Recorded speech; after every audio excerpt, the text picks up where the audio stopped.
Today's podcast is sponsored by The Morning Navigator, a daily newsletter written by Tony Greer, who is a 30-year veteran trader in the financial markets. I think it's important to be responsible with your personal finances and investments, and it's hard to do that without understanding the markets. Now, this is where The Morning Navigator fills a specific need for me. If you're looking for actionable trade ideas or simply to educate yourself about the markets, then The Morning Navigator will help you to do both. It's an interesting, informative, and amusing daily read. Now, a subscription to The Morning Navigator normally costs $60 a month or $650 per year. However, my listeners can go to tgmacro.com, sign up for a free 1-week trial, and apply the code Zuby, Z-U-B-Y, at checkout for a discount of either $10 off the $60 a month subscription or $100 off the $650 annual subscription. As you can infer, the annual subscription is a better deal. Either one is a win when it comes to understanding the global markets and managing your personal investments. So once again, you can sign up today for a free trial at tgmacro.com. tgmacro.com. Go check it out. What's up, ladies and gentlemen, boys and girls around the world? I would like to welcome you back to the Real Talk with Zuby podcast. Now, on today's episode, we have got on a fellow independent artist. He's recently been touring throughout Europe. He's got a whole bunch of releases under his belt. And this is Yonis. Welcome to the show, man. Hey, thanks, man. I appreciate you having me. That's awesome, bro. Yo, I've just done a real brief intro right there, but tell the people who you are and what it is that you do. I'm Yonis, 5 letters, 1 man. I represent the people from New York City. I'm a recording artist. I've been doing it the last 7, 8 years independently, and just lucky to have been born in this day and age where the independent artist has a pathway. So I'm just looking to keep it going. Awesome, man. And how did you get into music? So I got into music early on. It was kind of forced upon me at first. Okay. My mom said I had too much energy, so she put me in different classes where I could kind of get that energy out. And one of those classes, or 2 of those classes, were music based. I went to like a drum class, and then I also played violin. And so I did that for about 9 years. Took a break from that to just do sports and being involved with other things. And then just somewhere in high school, I rediscovered my love for music and more importantly, just, really got into the hip hop scene in New York. And it was kind of history from there. That's awesome, man. So did you grow up in New York? Is that right? Yeah. Born and raised in New York City, Okay. South Bronx.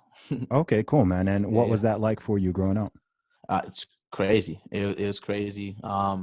Being first generation American, my mom being from Uganda, my dad being from Ethiopia. It was very interesting because American culture is one that's very brash and in your face, and if you don't have the right guidance, you know what I'm saying, you got to learn those things on your own. You know what I mean? So I was kind of just out there, learning everything firsthand. I had nothing passed down to me in terms of like the do's and don'ts, and so it was interesting, man. But I think that's the best way to learn. Looking back, I wouldn't change it.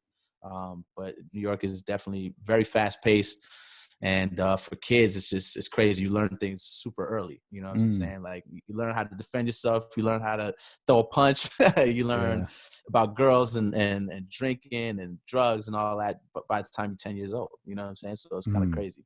No, Yeah. that's interesting, man. I mean, I've been to New York a couple of times. I was just there in November last, and it's a really interesting city, but it's one of those places I can't really imagine growing up there, like obviously a lot of people do, but first time I ever went there was as an adult. And every time I'm there, I'm kind of like, man, like this would be a weird place for a kid to grow up. Right. I don't know. It just doesn't strike me as a young person. Well, young people as in, like, maybe in their early 20s and stuff, but Right. yeah, Young, even when I walk around New York, I don't really see children. Right. Like I Exactly. don't see kids. Right. It's super weird. And growing up there, man, it really is a trip. But at the end of the day, it gives you those street smarts, you know what I'm saying? And by learning things early, I feel like you're better prepared to go out into the rest of the world and to have like that adaptive nature where it's just like, all right, now I'm thrown into, I was just in Europe and in London, and London's very fast paced, but I felt like I picked it up in 24 hours. You know what I'm saying? I knew the ins and outs, and I knew where to go, where not to go, in all the different spots. And I think that's just, something you kind of, inherit, growing up in New York. So it's got its pros and cons. Yeah, But man. it seems like there's no kids there. Yeah, it is weird. It's just one of those strange things I noticed. I was like, where are the children? Um, how did you find London? Had you been there before, or was it your first time? Nah, I'd never been there. Okay. That was my first time in London. I liked it. I think everything is really spread out, which makes it interesting. You got to take a lot of the public transportation, which I think actually helps you get the lay of the land. But if you're trying to take Ubers Oh from no. place to place, I mean, that shit can rack up, which I Yeah. learned my lesson the hard way. Yeah, Um, yeah, no, I don't recommend taxi and Uber in London unless you right, absolutely have to. How exactly. do you So find it compared to New York? I thought it was it, obviously there's the whole thing where the traffic runs in the opposite direction, Oh yeah, of course. which so I'm meanwhile I'm about to cross the street and I look left and almost get hit by a bus coming from the other side, and I was like, oh shit, all right, I got to look both ways out here. But that's just one of the obvious things. But culturally, I think it's cool. It was one of the places in Europe that I felt like a little more comfortable, just because there's a lot of diversity there. Mm, Um, as it is a place where a lot of people do go and visit, and so I feel like culturally there they kind of they play to that. They understand that there's going to be a lot of different people from different parts of the world. So I just thought it was cool for that reason. And I just think architecturally it was awesome. mm. Just looking at some of the different building structures and the different houses and stuff like that. So I thought it was really cool. And I definitely want to go back when I have more time. Yeah, And I'm able to kind of soak it up even more. awesome, man. And was it your first time in the UK period? Um, the first time I was in the UK, I think I was too young to even remember. Okay. I think my mom had taken me when I was maybe 4 years old. Okay. So I consider it my first time. Yeah. That's cool, man. Well, I'm glad you enjoyed my country. Yeah, man. Yeah. It was awesome. I'm not the ambassador of the UK, but I like to for people to come here and enjoy it. There you go. There you Yeah, go. man. And what other cities did you perform in Europe? So we did about 4 or 5 cities in Germany, Hmm. Munich, Stuttgart, Dusseldorf, Frankfurt, Berlin. Nice. Um, Forgive me if I'm forgetting one. So we did that, and then we also did Vienna, Austria. Oh, nice. We did Amsterdam, which was really cool. Yeah. It's always cool going to Amsterdam. And we did Switzerland as well. Awesome, man. Well, Yeah. in those like in German speaking countries like Germany, I haven't yet performed in Austria, but in Germany they love hip hop, man. Oh yeah, They love hip man. hop in Germany, dude. Ooh, Yeah. their energy level is Yeah. ridiculous, man. Yeah. I like to think of myself as somebody who has like a lot of energy, and I could get down with the best of the rock stars when it comes to just like drinking and being out and about. But man, I'm telling you, I think I met my match. Okay. Yeah, Germany is they're wild. Yeah, they love it. Do you know what I love about Germany and also countries like the Czech Republic, kind of like Central Europe as well, is they love like hip hop. Like they Right, love like we're now in this time where you've got a lot of different kinds of hip hop. right. And what I find that is in continental Europe, they kind of like straight up hip hop, like rapidy rap, if someone wants to call it, Yeah, like exactly. just rapping bars, Like not Method Man and yeah, Wu they love Tang. that. Yeah. Yeah, not like the weird mumbling and tons of auto tune and all of Yep. that.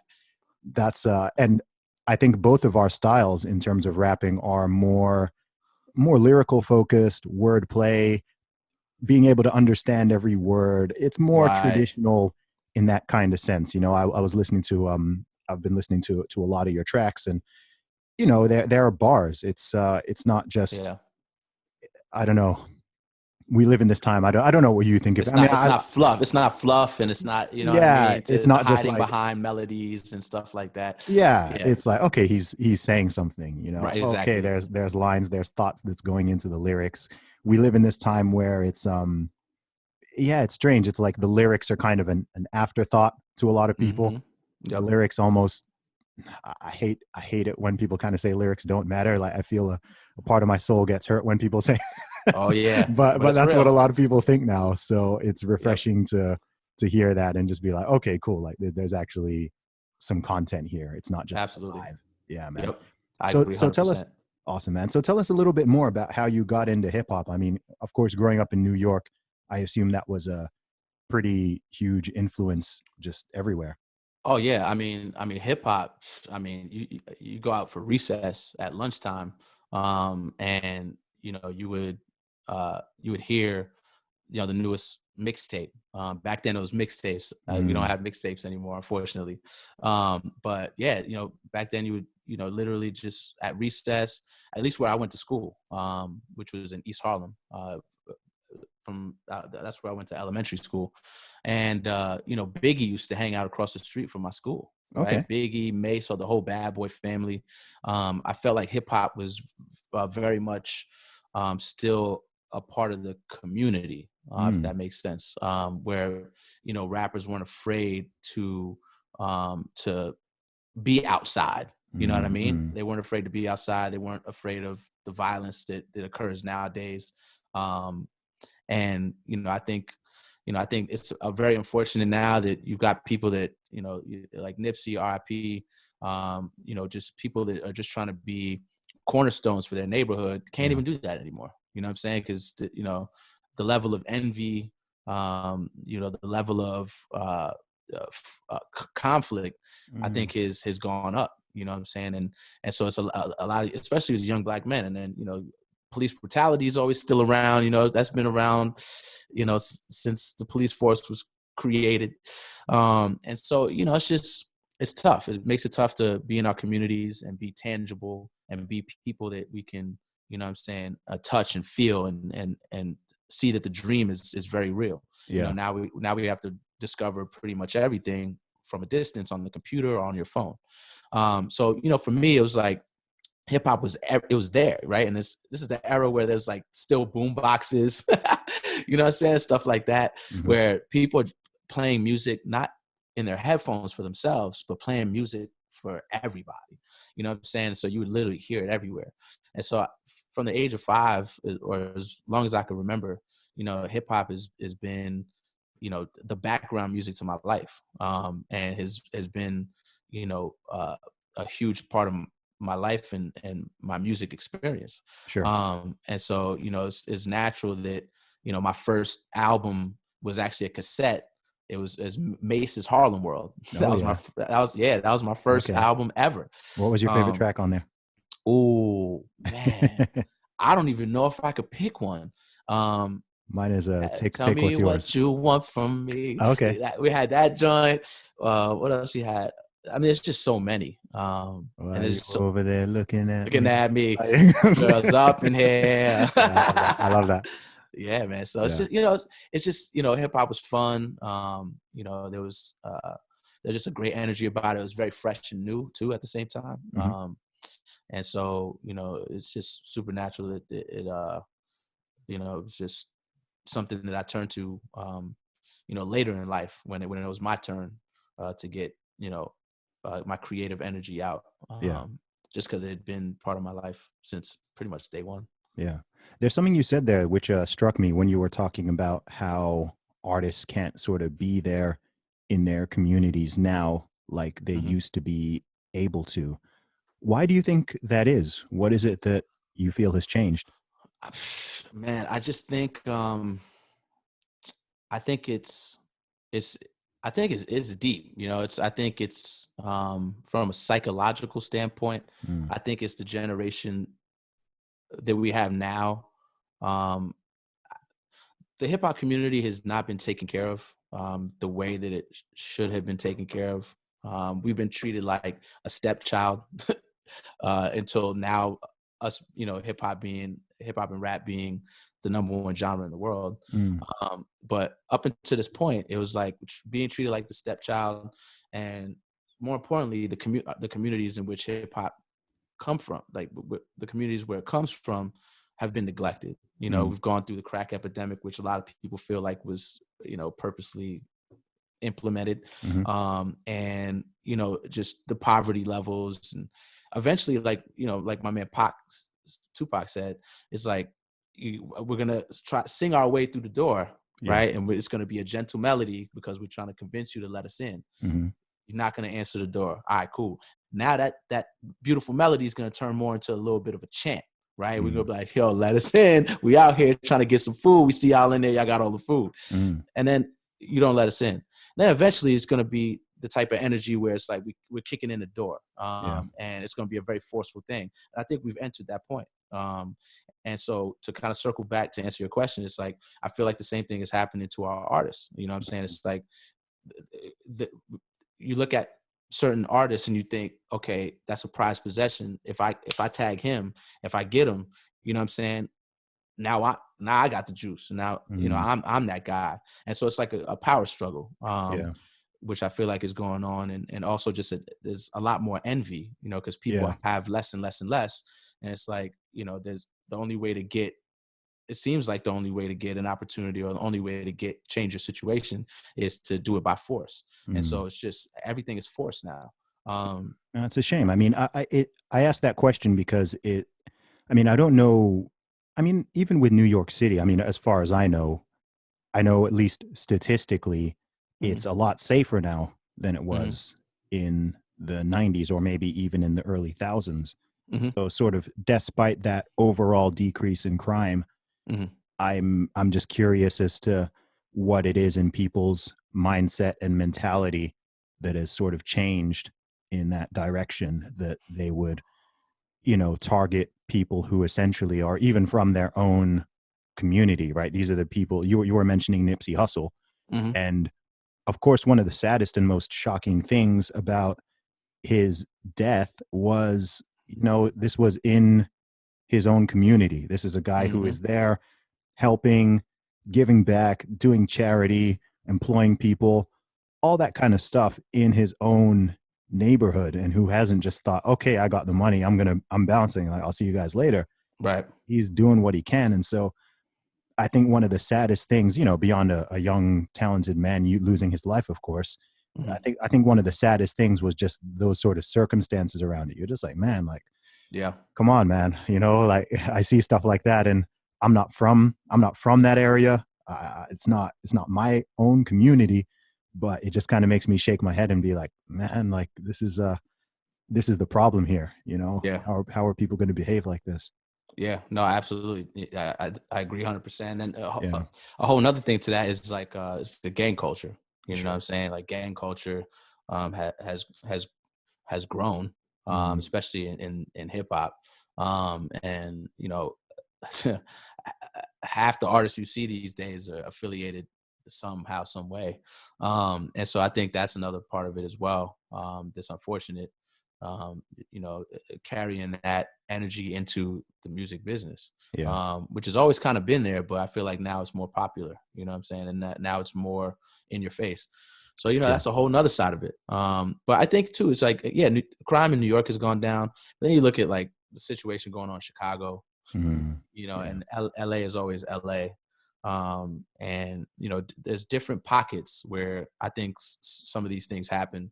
And I feel it's super unfortunate, but that's why I try to promote a more positive direction for um, people to listen to my music. sure. I still talk about the harsh realities. I still talk about the things I've been through. I still talk about how certain things are, you know certain injustices. Hmm.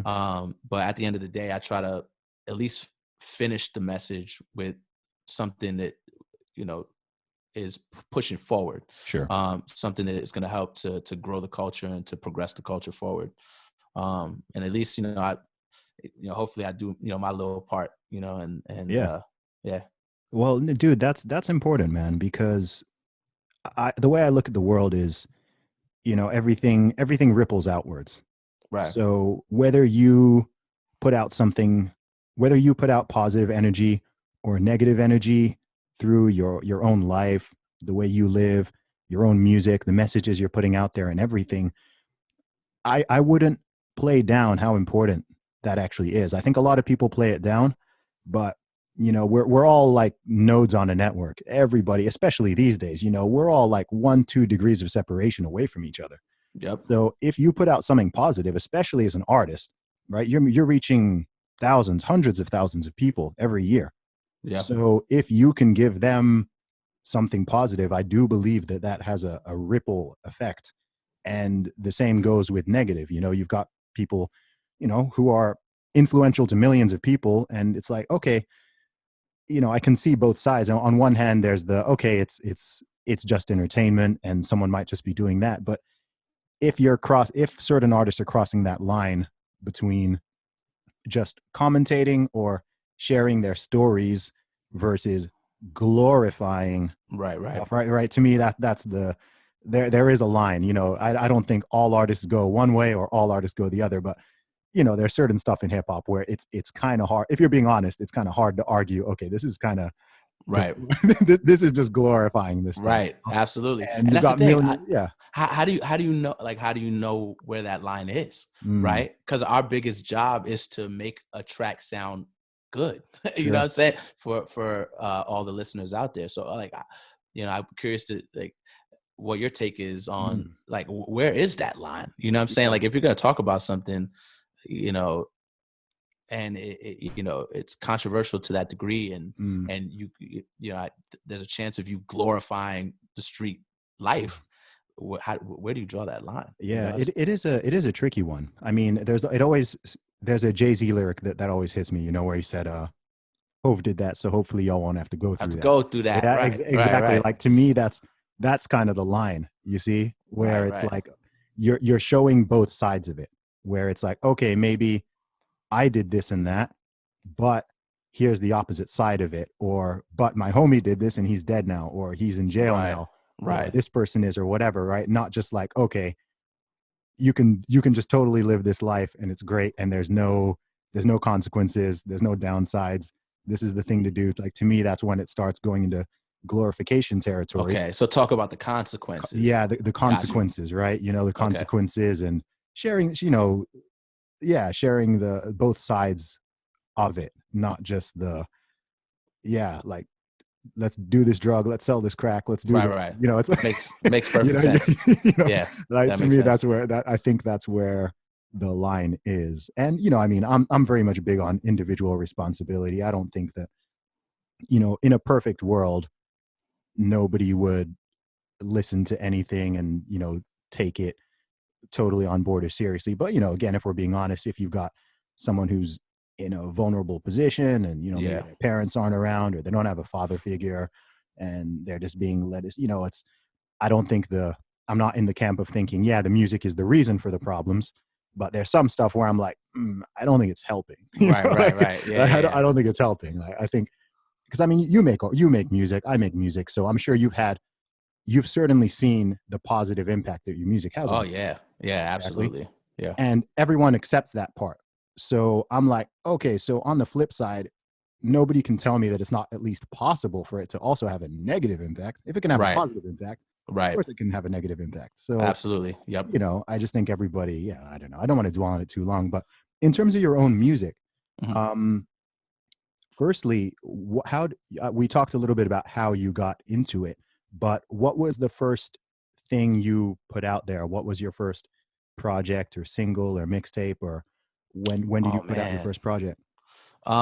So it's funny when you get into like recording. And this is the part of the journey that I think not a lot of people talk about. And maybe I don't know, but maybe it's just me. But I went through a phase where it's like you have to learn how to project your voice in the studio in a way in which you're going to like what you hear back. Mm-hmm. You know what I'm saying? You go through this phase where it's like, I don't like how my voice sounds. Yeah. So the time in which I started recording, and then the time in which I started releasing music, there's like just a gap there, because I really wanted to master the craft, right? Because Sure. I really actually cared about it, and I want to make sure that when people first hear me, what I'm saying, it's something that I can stand behind and say, all right, this is my best work at the time, Mm-hmm. and this is I could leave it all on the field, as they say. So I started recording back in like 05, 06. 07, somewhere around there. Mm-hmm. Then recorded for like 2 years, nonstop. I would take the train 2 hours a day Oh, wow. to go to a studio in Brooklyn, because it was the only studio I could afford at the time. Mm-hmm. And so I would take that journey, 2 hours there, 2 hours back. So 4 hours total every day. Wow. Yeah. And, I really started to hone the craft. And I was actually appreciative for that time I got to spend on the train, because I would write more, I would rehearse more, I would memorize the tracks and edit them in my head, so that when I got to the studio, I wasn't wasting time doing that on paid time. So that was kind of cool process for me to go through. So yeah, I've recorded for like two years or so, and then in 2009 ish, I started releasing like music. 2008, 2009. Mm-hmm. It was just singles. That's back when MySpace was still like the place to drop like music. Mm-hmm. And so I would like, The good old I days. would, yeah, you know what I'm saying? I would like I, put I music. I still miss it, man. I'm not joking. Yeah, Do you know what I loved is that it was just one platform. that's it. Just one platform. Just send people to this one place. Not here's my Facebook and my Instagram and my Right. Twitter and my And my YouTube. Spotify, and It's yeah, like just one place, man. one place, Yeah. one stop shop. Yeah. And you got a chance to really, that's where I discovered Drake, right? And that's Nice. where Drake really blew up. Like, he blew up Mm. on MySpace because you were able to go to his MySpace and just indulge in everything Drake, and he was popping. Yeah. But anyway, so yeah, I would release songs there. I had a little audience, but I always looked at it as um, uh, just a taste tester, right? I could, no pressure. I could put music on there, and I know at any moment in time, if the song is whack, I could take it down, and then it's like it never existed, Yeah. right? And so I would just use that as as like a focus group, Mm-hmm. and ask people their opinions. I would message hundreds of people a day. You know what I'm saying? And I would follow people, ask for the follow back, man. Yeah. Back then, there was no bots and Yeah. stuff like that. Like, you had to put in the work. And so I would be behind the computer all day, besides when I'm in the studio, and I Mm-hmm. would just literally hit people up. What do you think about this song? Follow me if you like it. If you hate it, let me know that too. Yeah. So at least that way we're engaging, right? And so I was like, all right, cool. And so I used that to really build my confidence. And then once I started to get to a point where people were consistently saying, all right, this is dope. This is dope. I sort of found my stride. Mm. And then I put together a project called the New Golden Era. And I had samples all over the place, so I couldn't really put it on iTunes at the time. Sure. So I just had it on MySpace, which is also a cool thing about MySpace, is you could put it on that platform and not get tracked down by Universal Yeah. and Sony and all the big monsters out there, Yeah. right? Yeah. And so so it's just really cool that I had the opportunity to really hone my skills.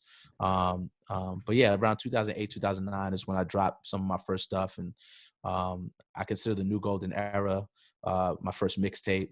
And then I Am Us was my second mixtape, Okay. which came out in 2010. And then from there, I released like an album a year, Okay. pretty much up until now. And now, so I'm working on like my 8th album. So Awesome, man. yeah. What was the first song you ever put out that really resonated with people? And that, because I find with all independent artists, I think all artists in general, it might not be their biggest song now, but Yeah. there's always that first song that's kind of like your first personal hit in a way. Yeah. It was a song called Banger. Okay. Banga. Okay. Yeah, a song called Banger, because we thought it was a banger, Yeah. and it actually turned out to be one. Yeah. It's just in that small world and community that we were in Mhm. at the time, but to us it was huge. But yeah, it's a song called Banger, featuring Natasha Alexander, who's out there somewhere, still singing and still doing her thing. Mhm. But yeah, it was just a song that came together so fluidly, you know what I'm saying? In the studio, it was just one of those, that's when I really understood studio magic, you know what I'm saying? And there being an energy and a spirit in the room. You always hear like artists talk about, oh, there was just an energy in the room. We can't describe it. Mm-hmm. That's when I discovered what that was. You know what I'm saying? Okay. When the synergy just moves, and from the engineer to your friends that are in the studio to all the artists that are a part of the song, when everyone's tapped into this one wavelength, Mm. you know what I'm saying? And everyone's on that wavelength, and it almost seems like you're in a dream. That's like, that's what I think all artists continue to strive for. Because once you hit that, it's like a drug. You know what I'm Yeah. saying? You want to get that on every song because you know those ones are special. And so that song had that energy in the studio. We knew it was gonna be, one of those songs. And Mm. then when we put it out, man, Billboard gave us like a songwriting award for that. Oh wow. Congrats. Yeah, thank you, man. I appreciate it. And people just really received it so well, and the feedback was crazy. So that definitely has to be the first one that was like, okay, wow, Mm. this is what it's like to have one of those special moments. Yeah. No, I think with every artist, I think you get like different levels of hits in a way. Right. I'm not necessarily talking like, Billboard #1 or something. Right. There's always that first song that's like, okay, like this is the one that's getting 90% of the attention kind Yep. of thing. Like, I've made all Yep. these other 10, but this one people really, gravitate towards. And you tend to have like a couple of those. Maybe that one gets you there. And then there's another one that gets you there. And Yep. it kind of seems to go along that path for a lot of artists. Yeah, it's interesting how that works. Yeah. So let's talk about you being independent, man. I'm also an independent artist, so I love speaking to My man, artists. salute. Salute, man. Salute. We even started actually around a similar time. So when you were talking about Nice. adding people on MySpace and getting the follow backs and all Yeah. that, I was like, I know exactly, I know Designing the exactly what you're page. talking about. Yeah. And I love the fact that you've been on the grind for a while, man, because Right. of course, especially in the social media age, you'll have people who are discovering you every day. Mm-hmm. And what's weird with music, especially, is that so people see the tip of the iceberg, Mm-hmm. right? That's why when I do these conversations, when I talk to people, I like to rewind back because I get people who come across me now and they think that Zuby just started existing in 2020, For and I'm like, sure. dude, Yeah. you've missed so much Oh of the yeah. grind, like because I don't know if like last year I was on the Joe Rogan podcast. It's like, Yeah. yeah, like one of the Congrats on that, by the way. That's awesome. thank you, man. Yeah, it's like one of the biggest in the world. And so people were like, oh, like this guy's just like turned up and got on the show. And I'm like, dude, like you missed so much. Oh yeah, I didn't man. just come along and like knock on this door, man. It's been a long grind. And Right. there's still a long way to go, like, What do they say? Say it takes 10 years to be an overnight success. yeah, I even think that's an understatement. For I sure. think it takes like 100%. 15 to 20 Yeah, man. for most people Yeah. anyway. Yeah, Yep. man. So talk about tell me a little bit about I guess why you chose to be independent, and how you found it's evolved over the time, because we both started out at a similar time prior to when nobody really knew what streaming was. I guess MySpace was technically streaming, but Yeah. Yeah. I don't think people even called it that at the time. No. I don't think the word existed. This is like prior to iTunes, really. Hmm. Back Back when, then it was downloads. yeah, Yeah. downloads and Yeah. physical CDs, and you've seen all of these transitions. So what's been your response to that, and how have you managed to sort of go through these different transitions, especially as an independent artist, without kind of getting, I don't know, getting derailed, or how have you taken advantage of it all? I'll be honest. The first thing I'm gonna say on that is that I have no idea. Okay. No, seriously, like a lot. So there's okay. We can prepare for the next wave as much as humanly possible, but Mm, we can never predict it, right? So you might be preparing for something that is not actually the catalyst moving forward. So um, you just never know. Like Facebook changes its algorithms now on a weekly basis. yeah. So I could be preparing for one thing that's doing well for us right now, and then all of a sudden in a week's time it changes, and now we're back to square one where we have to learn an entirely new scenario. Mm. So for me, it was just kind of being open enough to accept whatever comes, right? Yeah. And to not scoff at it, or to not be the type of person to be stuck and say, you know what, when MySpace was popping, and then YouTube started to become the thing, instead of saying, oh nah, you know what, that might be too hard, now I got to think about videos. No, Mm. what I did is I went and talked to a lot of my friends that were in the video world, and it was like, yo, what does it take for us to put a music video together? What kind of cameras do we need? What type of budgets do we need? And then I worked my I worked my butt off to figure out that next wave, right? Mm-hmm. And that's when Mac Miller, RIP, and Rex Arrow, Oh they were yeah. leading the way with the music videos. They were dropping Mm. like a music video a They month, were and it going would be hard, like man. they were going hard, man. Yeah. And it was like his own TV show, Yeah, I like. love that. Yeah. And so, I just always made sure to be open to whatever it is that may come, and to also always be paying attention, because the moment you're not paying attention is the moment you fall asleep, and is the moment you get left behind. And Mm. so, thankfully I was always up on my toes. I was always reading different articles, and making sure that I was doing my best to be in the know. And I think having that characteristic, alone, allowed me to adapt anytime something changed. And so I guess just being just open, right? Just Yeah. being open to the possibilities, as an independent artist. And, the reason I became an independent artist and decided to stay independent, Mm-hmm.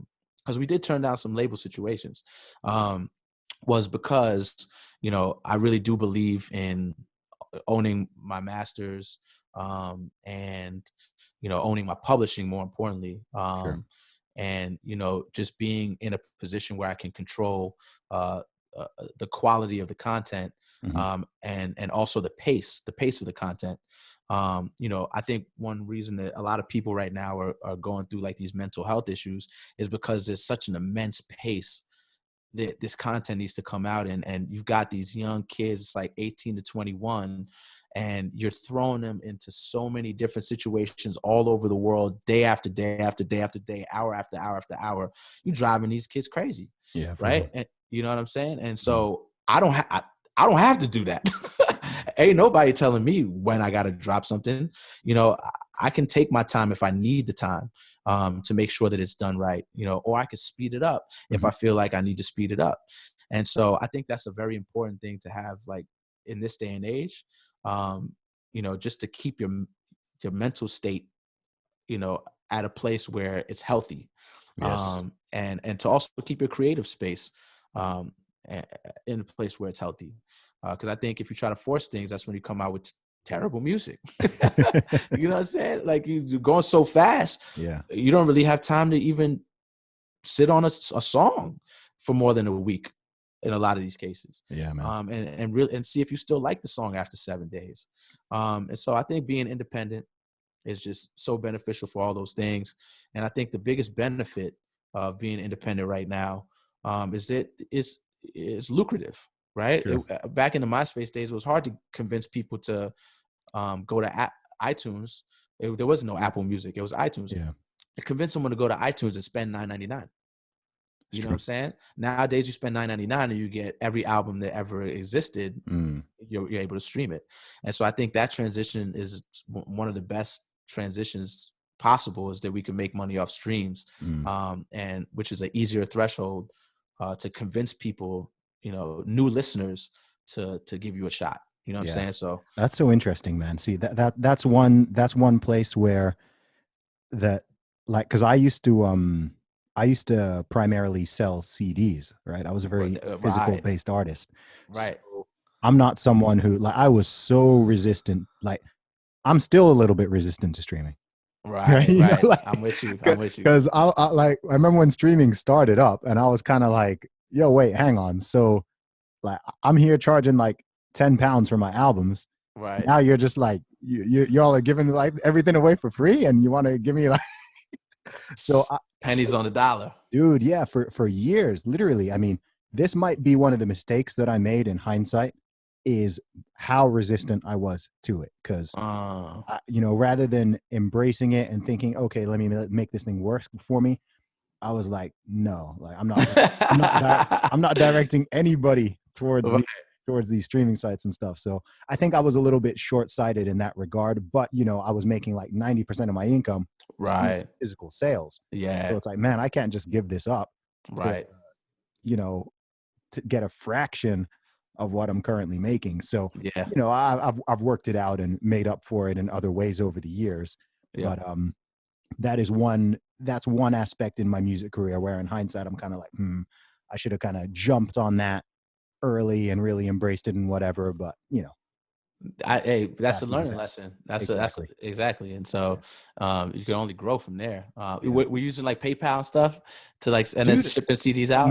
man, I was just street hustling primarily, bro. Okay. Yeah. Yeah. Hell Primarily yeah. street hustling. I would just travel all over the UK, go to different cities with my headphones and my MP3 player, That's bags awesome. of CDs, and man, That's so I mean, I sold well over 20,000 albums on the streets amazing. of the UK, just going up to people, talking to That's people. 20,000 people you met in Oh, person. dude, I've met over 500,000 people. That's see, you can't, man. You can't. I've met over half That's a million amazing. people. That's Yeah, amazing. yeah. You can't replicate that. No, you can't. So I am very grateful that I did do that, because even now, especially when it comes to online stuff, I do get a lot of people now like, dude, how do you deal with all the online stuff? Like, especially on Yeah. Twitter. Like, Twitter is my big one. Yeah. Um, I've got hundreds of thousands of followers on there, and I receive all sorts of stuff because I'm at the edge of a lot of different worlds. So I'm in, like, For sure. music and the politics world and like this world and that world. So Oh, the y- y- politics oh, now, man. Woo! dude, yeah, it gets spicy, and Oh yeah. I put Oh out yeah. my spicy opinions too. So it's like, oh boy, Right. Right. I enjoy it, but a lot of people ask me how I deal with it all, and actually, a lot of it is because I developed such a thick skin from all of Hmm. those years hustling There you that go. it's like, dude, I've had people ignore me, insult me, call me, like, I've had every rejection, right? Like, Right. under the sun, when you're just out there in some random city trying to hustle your music. So Uh, that's face to face. So it's right. like, dude, if someone wants to just like send me mean tweets, I don't really.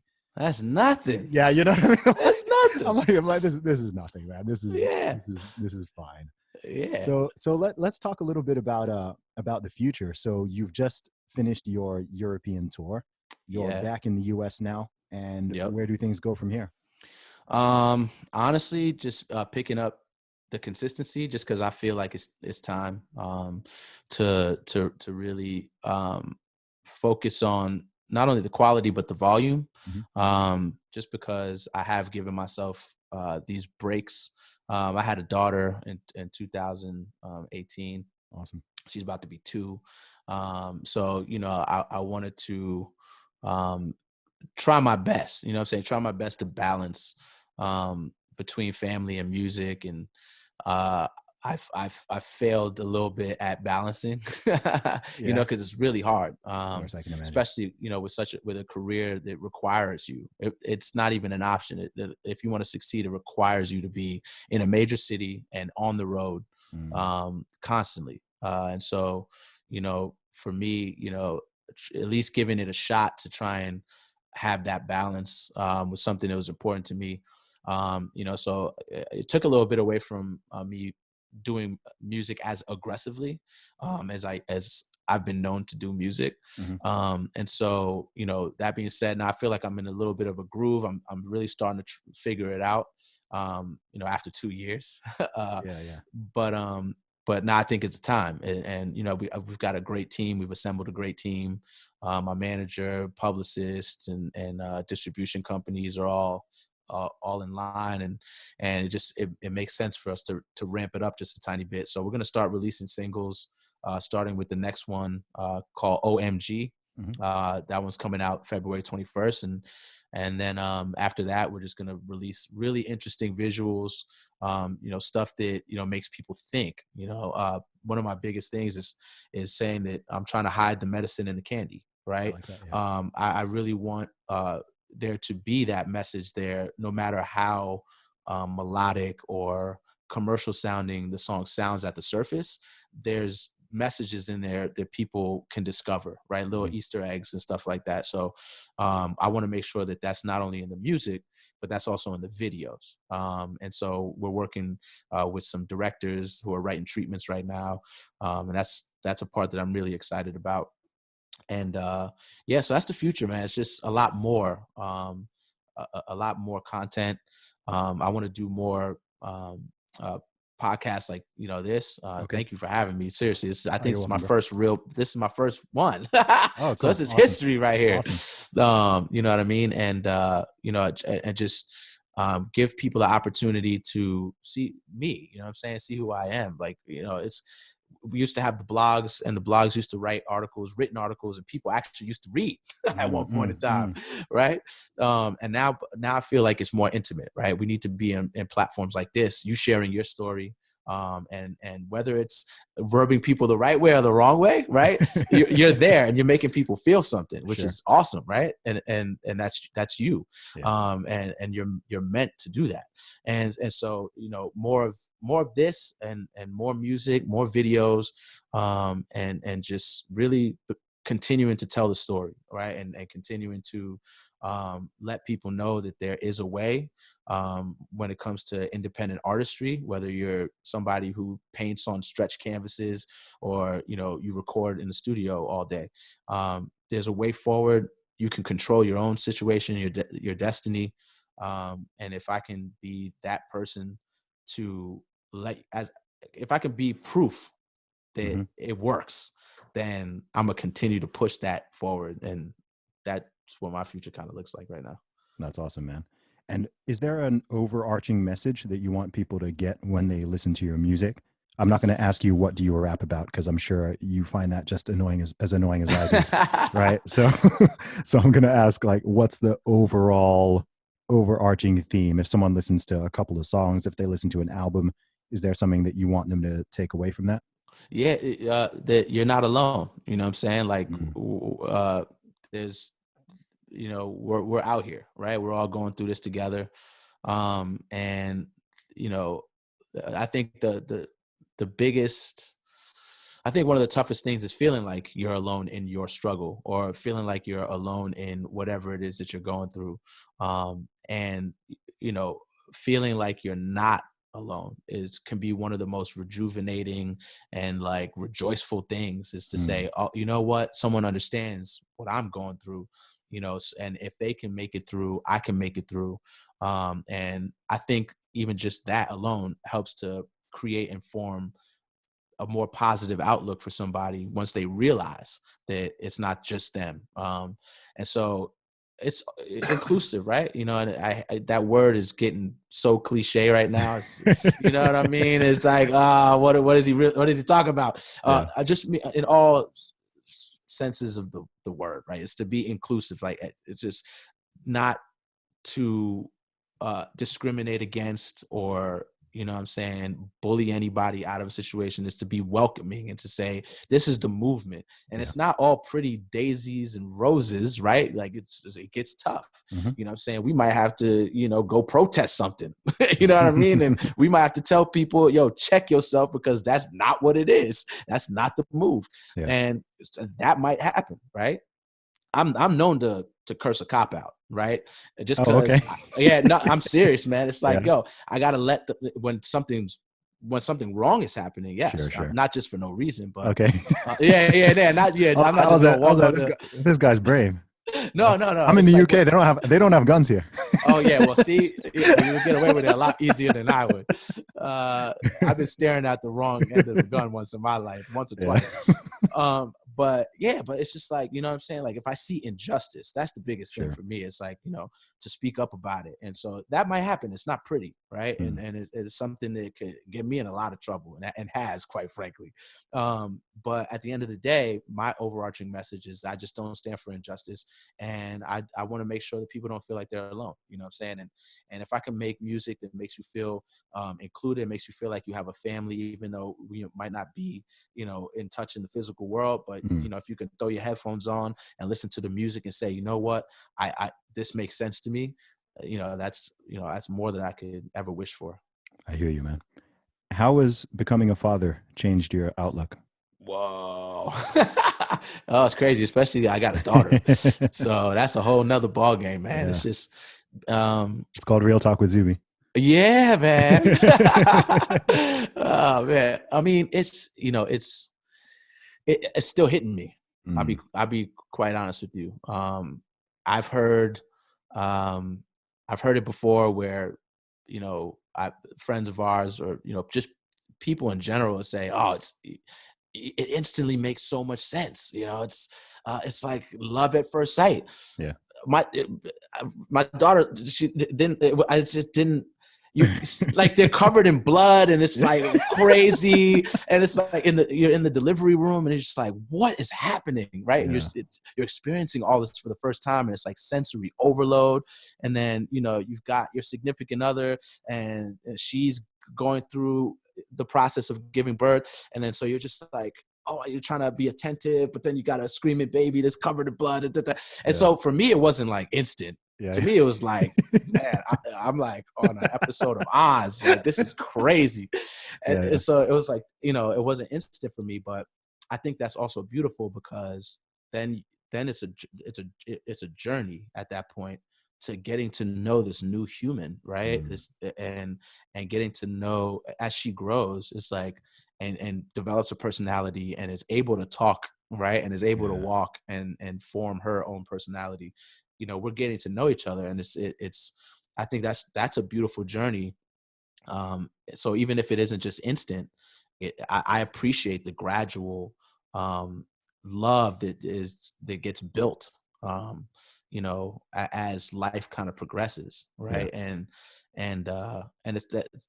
it's just very real, right? You know, I don't want to ever give the hallmark version of what it is to become a father and like go through that process. It's a very real thing, and a very sobering thing as well, which has humbled me. I think, you know, one thing is it makes you aware of your own mortality.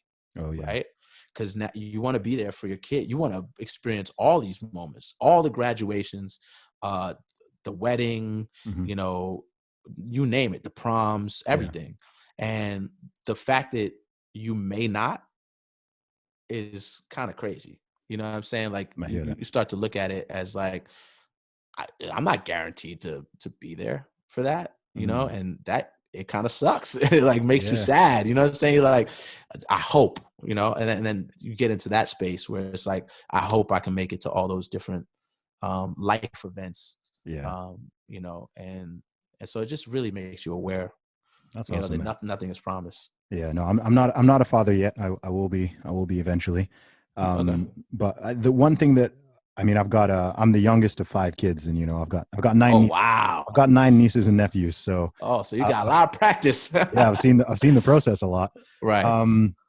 And you know, one thing that always just strikes me, I mean, it's very obvious, but one of the craziest things about parenthood is its permanence.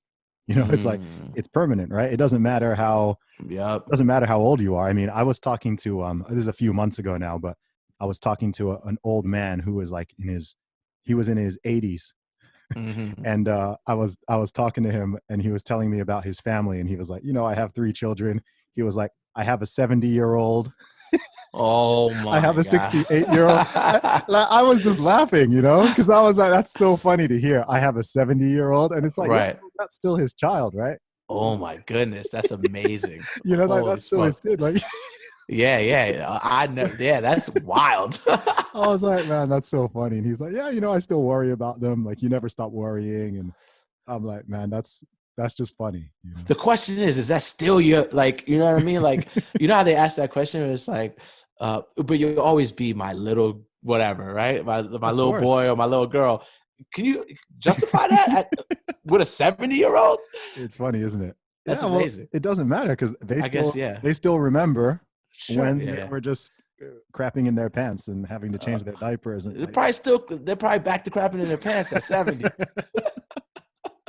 Yeah, so that was just a really funny conversation. I was just like, man, that's crazy. Like, it never, like, the permanence. That's deep. Like, that's deep, man. Yeah, that's lifelong. We're just coming up to an hour right there, bro. Yes, sir. Oh man, flew by. Yeah, absolutely, man. It's been such a pleasure talking to you. Before we go, if I'm sure people are going to want to check out your music after listening to this. Where do you direct them to go?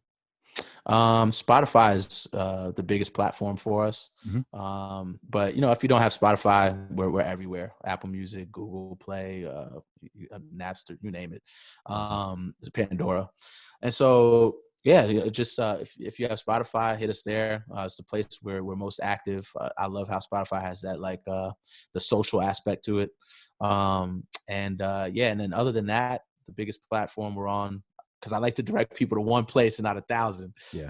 is on Instagram. Instagram is where it's at. You could DM me there, hit me up on there, and I'm most likely to reply to you within 30 minutes to an hour. Awesome. So And what's your handle on Instagram? handle is at I am Yonis. So IAMYONAS.